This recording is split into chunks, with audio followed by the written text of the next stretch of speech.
राजमहल भूतिया हवेली। बिल्कुल, मैं आपको एक बहुत ही डरावनी कहानी सुनाता हूँ। ये कहानी भूतिया राजमहल हवेली के बारे में है। ये कहानी एक छोटे से गांव की है, जहाँ एक पुरानी और सुनसान भयानक हवेली थी। हवेली का नाम राजमहल था। गांव के बाहर एक सुनसान इलाके में स्थित थी। गांव के लोग कहते थे कि उस हवेली में चुड़ैल और भूतों का वास है और रात में वहां से अजीब अजीब डरावनी आवाजें आती हैं। एक बार गांव में रहने वाला एक लड़का जिसका नाम रवि था, ने सुना कि हवेली में एक बड़ा खजाना छुपा हुआ है।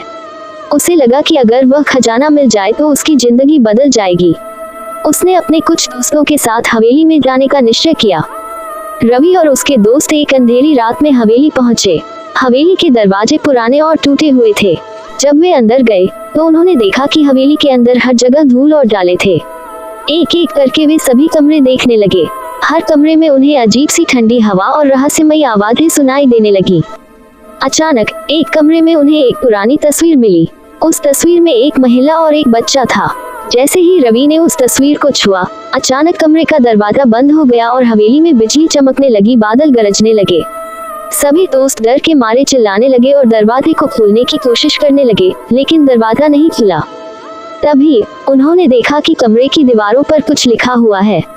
दीवार पर खून से लिखा था, इस हवेली में जो भी आएगा वह मारा जाएगा। ये देखकर सभी के रोंगटे खड़े हो गए। तभी अचानक उन्हें महसूस हुआ कि कमरे में कोई और भी है। जब उन्होंने मुड़कर देखा तो उनके सामने वही महिला खड़ी थी जो तस्वीर में थी। उसकी आंखें लाल थीं और वह चीख रही थी। रवि और उसके दोस्तों ने जैसे तैसे दरवाजा खोला और हवेली से बाहर भागे। उन्होंने पीछे मुड़कर देखा तो वह महिला हवेली के दरवाजे पर खड़ी होकर उन्हें देख रही थी। उस रात के बाद रवि और उसके दोस्त कभी भी उस हवेली के पास नहीं गए और उन्होंने गांव के सभी लोगों को वहां जाने से मना किया। गांव वालों का मानना है कि वह महिला और उसका बच्चा किसी हादसे में मारे गए थे और उनकी आत्मा आज भी उस हवेली में भटक रही है।